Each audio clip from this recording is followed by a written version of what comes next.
आराधना ये परमेश्वर की और हमें दर्शाता है। यूहन्ना उसका 4 अध्याय 23 से 24 हम देखते हैं कि सच्चे आराधना पिता की आराधना आत्मा और सच्चाई से करते हैं। इस बात को यीशु मसीह जो सामने स्त्री को कह रहे हैं ना, परमेश्वर केवल बाहरी रूप से नहीं परंतु सच्चे ना ट्रू हार्ट से वर्शिप को चाहता है। भजन संहिता उसके 95:6 में लिखा है कि आओ हम दंडवत करें और झुके अपने कर्ता यहोवा के सम्मुख घुटने टेके।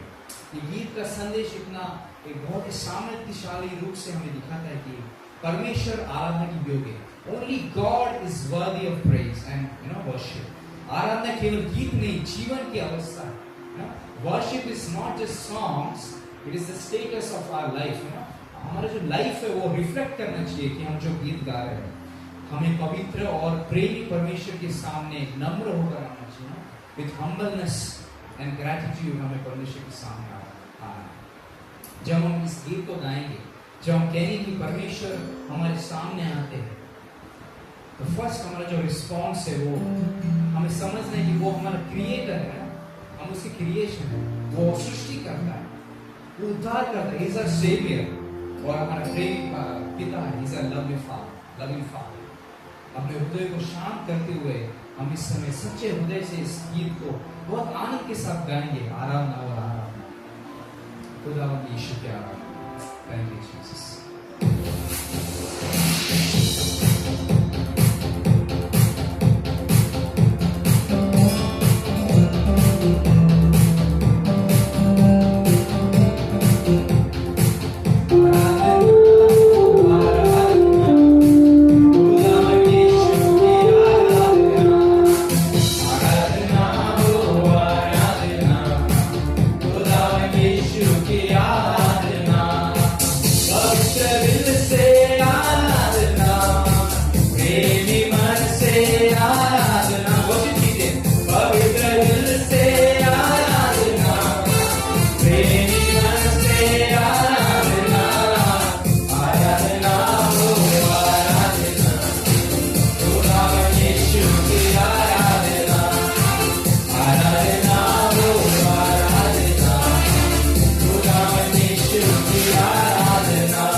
के पार जाएंगे मेरा यीशु रहता नीले आसमां के पार जाएंगे मेरा यीशु रहता हम मिलेंगे बादलों पर हम मिलेंगे बादलों पर देखेगा सारा जहां देखेगा सारा जहां मेरे आसमां के पार जाएंगे मेरा यीशु रहता मेरे आसमां के पार जाएंगे मेरा यीशु रहता